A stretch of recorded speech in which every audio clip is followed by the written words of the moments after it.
Greetings to everyone. I'm Ricardo G. Gonzalez Jr. of Aurora State College of Technology from Barangay Sabali, Baler, Aurora, presenting my study about youth agripreneur through Kanili Family Farm School, Republic Act 10618. So I will discuss the concept of family farm school. Family farm school system started 1935 in Southeast France, wherein there are youth who don't like to study and they help their families and parents in the household chores. And there arise priests who support them to have study and still while working at home to continue their studies. At present, there are more than 1,400 family farm schools in 40 countries in 5 continents worldwide. And in Philippines, this concept started in 1986 through the President Corazon Z. Aquino. And at present, there are already 14 family farm schools in the Philippines.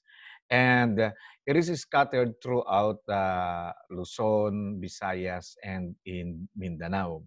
And there is an association or federation of family farm schools which contributed or having to contribute the best practices among the different kinds of family farm schools and different kinds and types of the uniqueness of this system in the Philippines.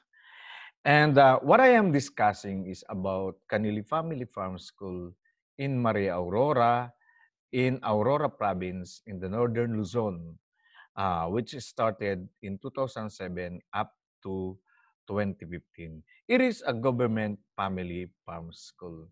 So, what is a family farm school? A family farm school is a community school adopting alternating cycle of education where students spend part of their time in the farm or rural business and part of their time in the school.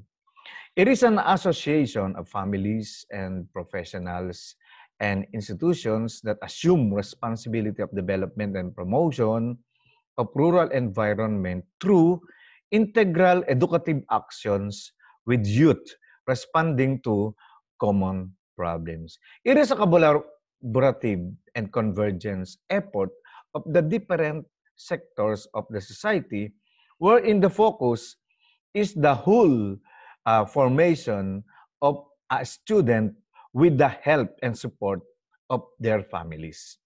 And now, we will be discussing the 4 pillars of family farm schools. So there are 4 pillars. The number one is integral formation. So what is about integral formation of a family farm school?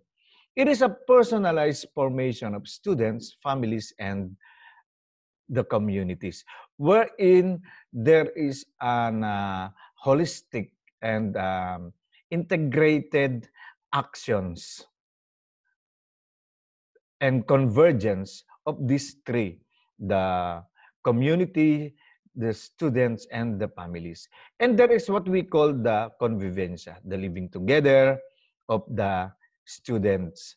And there is what we call the students proyecto or the family farm enterprise wherein they will present their project proposals and will conduct this in the senior years of their being high school. And then the rural community development, the participation of the community, and the alternating cycle in which there are period where the students are in the school and where the students are in their farm or in their families. And of course, the responsible association wherein all the stakeholders participate for the implementation of this program. And what is the Kanili Family Farm School? This Kanili Family Farm School established in May 2007, the only public family farm school in the Philippines situated in Maria Aurora. It is located in the Sierra Madre boundaries of Nueva Ecija, Nueva Vizcaya, and Aurora province. 78% of students are Igorots and Ilongots from Mountain Province and Cordillera.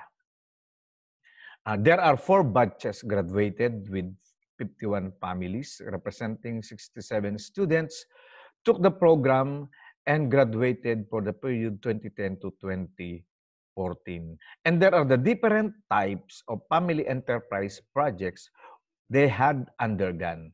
These are crop farming, livestock, selling, handicrafts, tourism, and fishing.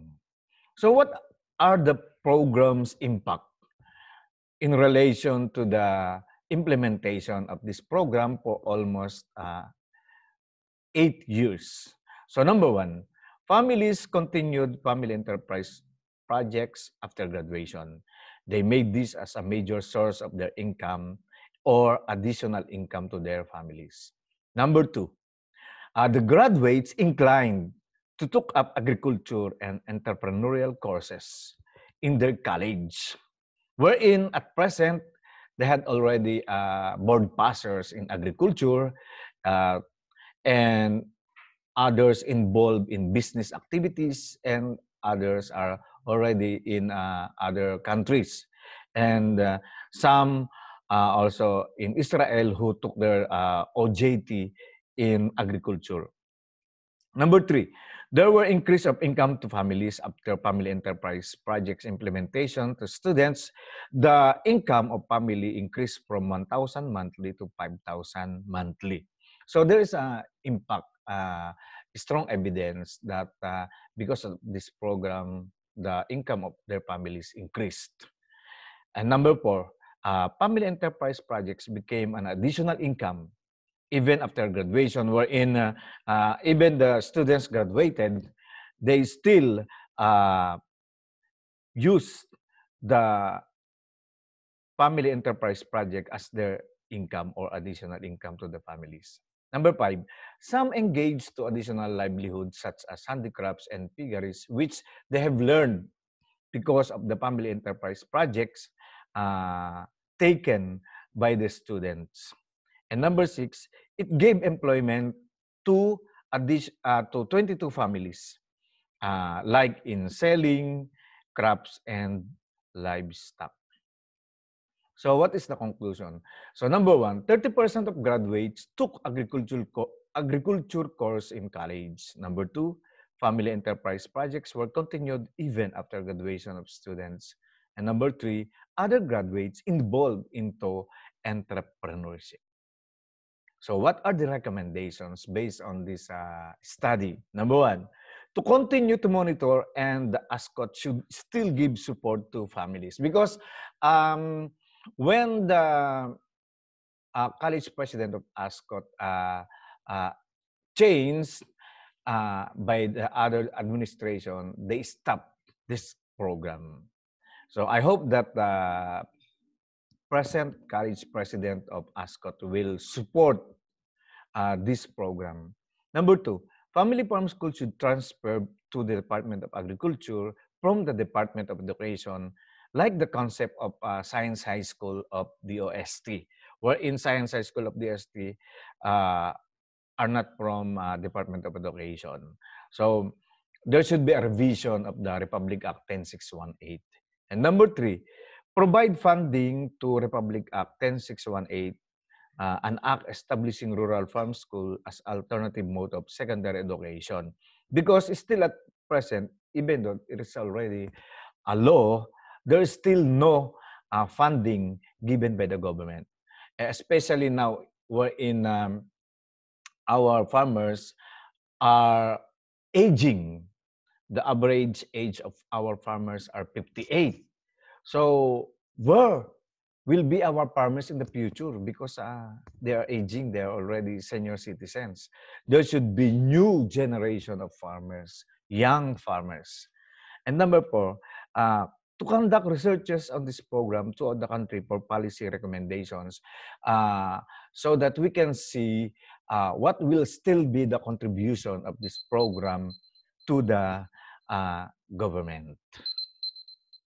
Thank you very much and God bless to everyone.